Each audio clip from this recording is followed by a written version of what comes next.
Shalom à vous tous. Alors vous suivez la Bible contre la VAR. Et la source du jour, le scandale de la maison offerte au patriarche Robert Dion. Thème, la maison de 900 millions de francs CFA. Offerte, bien sûr, au patriarche Dion. Il y a mieux à faire que ça. Alors c'est une cyberactiviste qui se prononce, qui charge, qui censure et qui propose. Allons-y au dossier. Les fidèles de l'église baptiste œuvre et mission offrent au patriarche révérend Dr Dion Yaye Robert une villa d'une valeur de 900 millions de francs CFA située à Songo et bâtie sur une superficie de près d'un hectare. La résidence Shalom comporte environ 4 salons, 15 chambres, une piscine, un ascenseur, un jardin incroyable. Bon, ça là, et à l'entretien aussi. Bon, on m'a envoyé ça. Ange, regarde ce que tu critiques ici là. Je ne suis pas contre le fait qu'on offre des maisons à des hommes de Dieu. Il a certainement fait de grandes choses pour l'église baptiste de Côte d'Ivoire. Et qu'aujourd'hui on l'honore avec une maison, il n'y a même pas de problème. Mais maison de 900 millions là, c'est ça qui dérange. C'est le chiffre 900 millions là, ça dit 1 milliard. Ça c'est 1 milliard. Je fais cette vidéo pour répondre à une internaute chroniqueuse vivant du côté de la France, une nommée Ange Déanzo, une dame ivoirienne. Il faut dire que c'est une dame pour qui j'avais, et d'ailleurs même à présent, un très grand respect pour le fait de certaines réalités sociales qu'elle décrit et met en lumière dans le contexte de notre monde avec souvent des analyses que j'avoue d'ordinaire profondes et assez pertinentes. Il ne devrait donc pas y avoir de soucis majeurs. Sauf que pour ce sujet-ci qui nous amène à lui répondre et à nous prononcer et à donner de la voix, elle en a fait un peu trop. Elle a poussé les choses un peu trop loin. Ce fut de sa part le zèle qui a comme actionné le détonateur ou l'alarme de l'apologétique. Elle n'a jamais été notre cible et ne le sera jamais, qu'elle sera suivie, en ce sens que elle est blogueuse, chroniqueuse. Nous sommes des ministres de Dieu, des gens oints par Dieu dans le ministère de la parole, c'est-à-dire aussi bien pour la confirmation que la défense de l'évangile. Vous voyez que nous nous tenons sur deux claviers totalement différents. Mais étant donné que dans l'une de ces interventions, elle s'est quelque peu glissée sur un terrain très sensible et assez dangereux auquel elle n'est pas appelée, étant donné qu'elle a vautré dans un zèle qui dépasse ses compétences et sa sphère d'autorité, nous devons de recentrer les choses pour que l'ordre soit dûment établi. Alors, vous me demanderez qu'est-ce qui est grave dans ces propos. Après tout, c'est son avis à elle et une suggestion. J'aimerais vous dire qu'une telle prise de position et de telles déclarations sont extrêmement graves et déplacées, aussi bien dans la forme que dans le fond. C'est désastreux, c'est répréhensible et je m'explique. Commençons par la forme. Prêtez bien attention au titre en lui-même. Un pasteur de l'église baptiste de Côte d'Ivoire avec une maison de plus de 20 pièces, 900 millions. Incroyable, c'est ainsi titré. Dissection anatomique et sémantique. Un pasteur de l'église baptiste de Côte d'Ivoire. Un pasteur. Comme si c'était de n'importe quel pasteur qu'elle parlait. Mais le papa Dion Robert, ça n'est pas un banal pasteur de la place. Ça n'est pas un zozo dans le sacerdoce chrétien d'ici en Côte d'Ivoire. C'est un patriarche, c'est un père, c'est une icône, une figure emblématique de l'église protestante évangélique de Côte d'Ivoire. Sous d'autres cieux, on parlerait d'une légende vivante. C'est un pionnier, une colonne, pour utiliser le thème de Paul à l'endroit de Pierre en Galates 2, le verset 9. C'est une colonne. Le papa Robert Dion, c'est une référence nationale et internationale. On ne peut donc pas parler de lui de façon si banale, vulgaire, légère et avec tant de condescendance. Non et non. Nous n'acceptons point cela et nous n'accepterons jamais cela. Nous considérons cela comme un affront, une infamie, une offense publique qui nous touche très personnellement de près d'ailleurs. Peut-être qu'elle l'ignore, mais la Bible nous recommande de rendre l'honneur à qui nous devons l'honneur, fût-ce même un païen. On peut lire ensemble en Romains 13, versets 1 et 7. que toute personne soit soumise aux autorités supérieures, car il n'y a point d'autorité qui ne vienne de Dieu. Et les autorités qui existent ont été instituées de Dieu. Au verset 7, rendez à tout ce qui leur est dû. L'impôt à qui vous devez l'impôt, le tribut à qui vous devez le tribut, la crainte à qui vous devez la crainte, l'honneur à qui vous devez l'honneur. C'est écrit. C'est là ce qui est écrit dans la Bible, par la plume de Paul l'apôtre. Et Jésus dit, rendez à César ce qui est à César, à Matthieu 22, 21. Le Père Dion, il a travaillé, il a consacré sa vie à travailler dans l'œuvre de Dieu. Il faut lui rendre ce qui lui est dû, la reconnaissance du mérite, la reconnaissance de la grâce de Dieu qui est sur sa vie et le respect. Et si elle ne le peut pas, mais qu'elle passe outre son chemin. Ensuite vient le bloc d'expression, un pasteur de l'église bâtie de Côte d'Ivoire.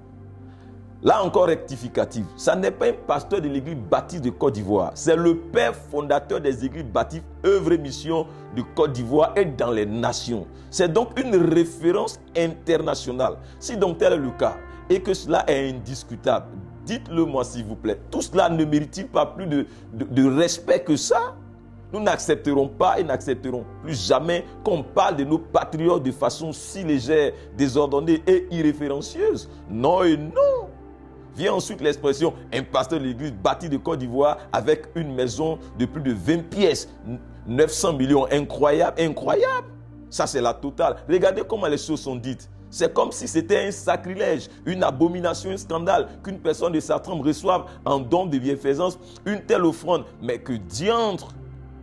Écoutez, quand des pasteurs, des ministres, pour répondre à l'appel de Dieu, dorment dans les bidonvilles, dans des taudis, dans des marchés, dans des conditions précaires, insupportables. Là, ça n'est pas un scandale, ça n'est pas un sacrilège, mais pour peu que leur Dieu les sorte du trou pour un peu de confort, c'est là la catastrophe, c'est un crime. Il faut arrêter tout cela, nous ne sommes pas d'accord.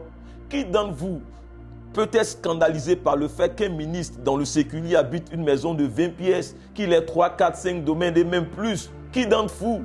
Pourquoi cette facilité, cette tendance, cette propension à reléguer les ministres de Dieu à la médiocrité, à la mendicité, à la pitié, à la misère, à la croûte, à la racaille, au supplice et autres? Pourquoi toujours placer la potence de leur crucifixion économique, financière, sociale pour n'en faire que des hommes de douleur? Pourquoi s'ériger toujours en des suppliciés pour eux? Pourquoi et pourquoi? Pourquoi toujours vouloir faire d'eux des hommes de douleur, des habitués à la souffrance, comme si le Christ n'avait pas assez souffert pour eux? Pourquoi vouloir préparer des croix de rabais, d'humiliation aux autres? Pourquoi souffrir à la place de ceux qui éprouvent autant de bonheur à faire du bien au nom de Dieu pour que le Seigneur soit glorifié? Pourquoi toujours à vouloir remplir le cœur des personnes bien disposées d'amertume, de regret et de peine pour leurs bonnes œuvres? Pourquoi s'appliquer à donner une mauvaise résonance à leurs œuvres?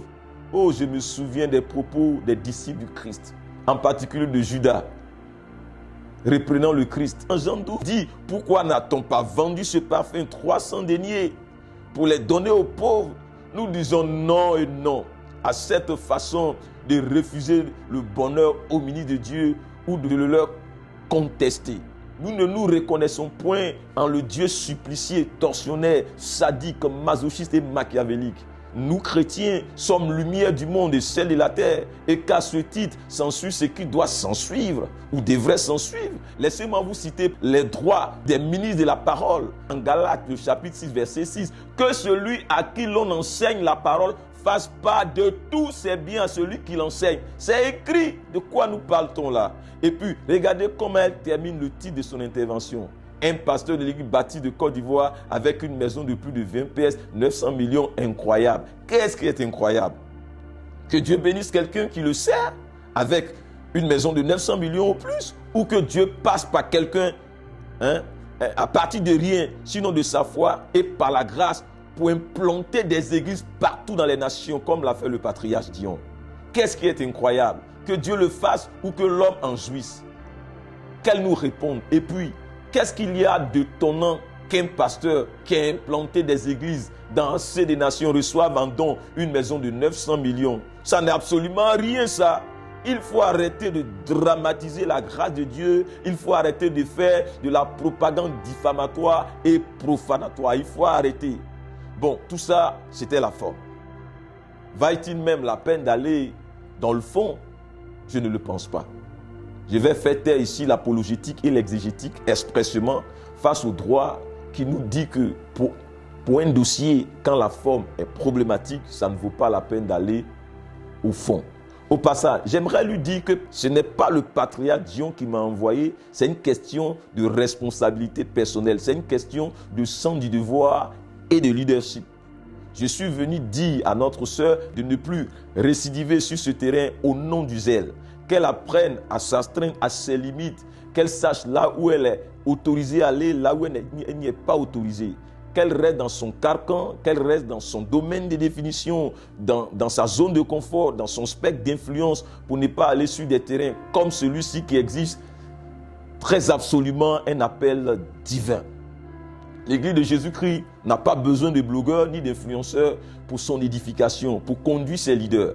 L'Église de Jésus-Christ a besoin de leaders appelés de Dieu, au moins pas Dieu. Les blogueurs et les influenceurs font leur travail, nous respectons leur travail, mais que chacun reste sur son territoire. Et notre territoire à nous, c'est l'Église, c'est l'Évangile, c'est l'œuvre de Dieu. Et pour cette maison qui la dérange tant au point d'en faire un objet des réseaux sociaux, qu'elle sache que 900 millions, ça n'est rien pour Dieu ni pour un ministre de Dieu de la trempe du patriarche Robert Dion. Je ne dirais même pas que c'est une grâce que les fidèles lui font. C'est un mérite parce que le monsieur, il a travaillé. L'homme, il a consacré sa vie à l'œuvre de Dieu.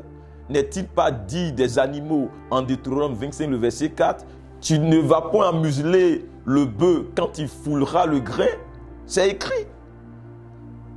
Ça, ce sont des animaux. Et l'homme, n'est-il pas dit dans la Bible que l'ouvrier mérite son salaire? C'est écrit. C'est écrit. Est-ce qu'elle-même, elle refuse son salaire à la fin du mois? Et puis, une préoccupation personnelle. Pourquoi elle ne fait pas de vidéos pour les tables au marché et au-dessus lesquelles l'homme devenu aujourd'hui patriarche Dion dormait hier? Où était-elle à ce moment? Pense-t-elle que l'homme est né avec une cuillère en or dans la bouche?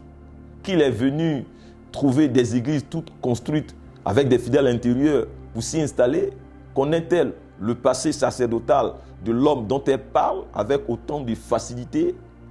Où était-elle au début du ministère de l'homme? Et quel âge avait-elle? Il faut respecter les gens. L'autre a chanté, il faut respecter les gens qui ont vécu Patsako. Il faut respecter le parcours des gens. Kamikaze a chanté. Eux, ils ne savent pas, mais c'est eux qui parlent beaucoup. Il faut arrêter tout ça. Sinon, le patriarche Dion, il n'est pas descendu du ciel. Les églises baptistes et rémission ne sont pas descendus du ciel. Ce ne fut pas la manne. Pas du tout. C'est le fruit de nombreuses années de labeur, sacrifices et privations. Il a fallu quelqu'un pour accepter ce sacrifice missionnaire avec tout ce que cela a pu lui coûter. Le patriarche Dion a bien une histoire. Il a bien une histoire. L'église baptiste Œuvre Mission a aussi une histoire. Pourquoi elle ne fait pas de vidéos là-dessus? Il faut arrêter cette propagande qui consiste à s'ériger en sage donneur de leçons, en sachant donneur de leçons. Il faut arrêter. Il faut éviter de masquer et d'édulcorer ses propres insuccès et frustrations par la chasse morale faite aux autres, principalement à des gens qui se sont privés de beaucoup de choses pour être ou arriver là où ils en sont aujourd'hui. Et puis, pour une question de parallélisme des formes, pourquoi ne se plaignent-elles pas des païens qui ont des maisons de 2, 3, 5 milliards au bout de quelques années comparativement à un ministre de Dieu qui a des églises implantées dans les nations pour presque un demi-siècle de ministère. Eux, c'est en quelques années, mais lui, c'est un demi-siècle de ministère. Il faut qu'on soit sérieux avec nous. On pourrait se poser la question de savoir pourquoi si est-elle prise ainsi. Je vous répondrai pour dire que peut-être ou même que c'est très certainement que étant en France, avec le temps, elle a fini par embrasser la culture la dynamique socio-culturelle démocratique des sociétés occidentales où l'on peut vis-à-vis de l'autorité s'autoriser certaines libertés qui pour nous, peuple africain, se heurtent violemment à nos us et mœurs. Qu'elle sache que sous nos cieux d'ici en Afrique, cette lancée sans retenue à l'endroit des autorités n'est pas acceptable ni permise. Cela ne passe pas et cela ne marche pas. Cela est vu d'ailleurs à juste titre comme un manque criard d'éducation et un sacrilège. Ici en Afrique, le chef se respecte, il est respecté, il se fait respecter et son entourage seul le fait respecter. En Afrique, on ne parle pas à une grande personne de façon directe comme ça. Il y a une procédure. C'est sûr étant qu'elle sache donc parler à nos autorités africaines, qu'elles soient coutumières, administratives, gouvernementales, académiques et surtout spirituelles, qu'elles réalisent et intègrent une fois pour de bon que le patriarche Dion n'a aucune directive, aucun conseil spirituel ni de leadership à recevoir d'elle. Ni lui, ni ses fidèles. Écoutez, même si pas extraordinaire, il devrait en être le cas. Je veux dire, si conseil était besoin, qu'elle sache que le cadre est très mal choisi, inapproprié, profane et profanatoire pour l'image du patriarche et leader, des leaders que l'homme et le Père représentent. Il faut que cette légèreté, facilité que les gens ont à charger les ministres de Dieu, singulièrement en milieu chrétien, s'arrête pour de bon. D'ailleurs, rassurez-vous que toutes les fois que de tels dérapages adviendront, nous réagirons en toute responsabilité de la plus efficace des manières à la face des nations. Nous ne permettrons plus qu'on avilisse le témoignage de nos icônes. D'ailleurs, j'ai une question à lui poser. Quelle est sa seule réalisation à l'endroit de l'Afrique? Sinon que le patriarche Dion, qu'elle censure directement ou indirectement, dispose à son actif des réalisations incroyables. Et en quantité, écoles, hôpitaux, supermarchés, j'en passe. Qu'elle prenne donc, c'est tranquillisant pour se calmer un peu là. En Afrique, il y a des gens qu'on ne touche pas. Sinon, leurs voisins sortent et parlent pour eux. Le patriarche Dieu en est un. Que ce père demeure pour lui un sens interdit à jamais. Alors, voici également mon conseil à son endroit. Qu'elle sache et retienne pour de bon que s'il s'agit des questions de société, de politique, de faits culturels ou autres, elle peut s'en mêler, elle peut s'exprimer. Ça ne va pas nous gêner outre mesure. Mais pour ce qui est de l'Église et des leaders de la trempe d'un patriarche comme le Père Robert Dion, qu'elle sache qu'elle n'est pas la voix autorisée. Elle ne le sera jamais. Mes mots sont choisis et pesés. Qu'elle sache que l'Église n'est ni acéphale, ni pluricéphale. L'Église a son chef suprême Christ et l'Église a ses porte-paroles, surtout quand il s'agit de s'adresser à un haut dignitaire religieux du rang du patriarche Robert Dion. Là, je ne viens pas parler des questions de doctrine et autres. Et même là encore, je ne pense pas qu'elle ait du coffre pour nous parler herméneutique, ecclésiologie, eschatologie, christologie, sotérologie, homilétique, divinité, leadership et autres. Voilà, je ne pense pas. Qu'elle quitte cette spécialité qui consiste à fustiger sans retenue aucune église, leader et pasteur. Je vais terminer pour dire ceci. Qu'on sache comment parler à nos leaders et patriarches. Qu'on sache les respecter. Et si on ne veut pas les honorer, qu'on ne parle point d'eux avec autant de condescendance et de vulgarité. Ma prochaine intervention va concerner le pasteur servant de Dieu Joël Kabasele de la RDC. Une dame pour qui j'avais beaucoup d'admiration, mais qui est en train de, ces derniers temps, péter les plombs. Je compatis à sa douleur quant à ses devoirs conjugaux, mais de là à fustiger, à dégainer sur tous les pasteurs, à les mettre tous ensemble dans le même panier des immoraux notoires, irrécupérables, j'ai dit non. Alors, que l'Esprit de Dieu la console et que Dieu restaure son foyer selon sa souveraineté. D'ici là, paix sur sa famille, paix sur sa vie, longue vie au patriarche Robert Dion, gloire soit rendue à l'homme de Galilée, shalom à vous tous.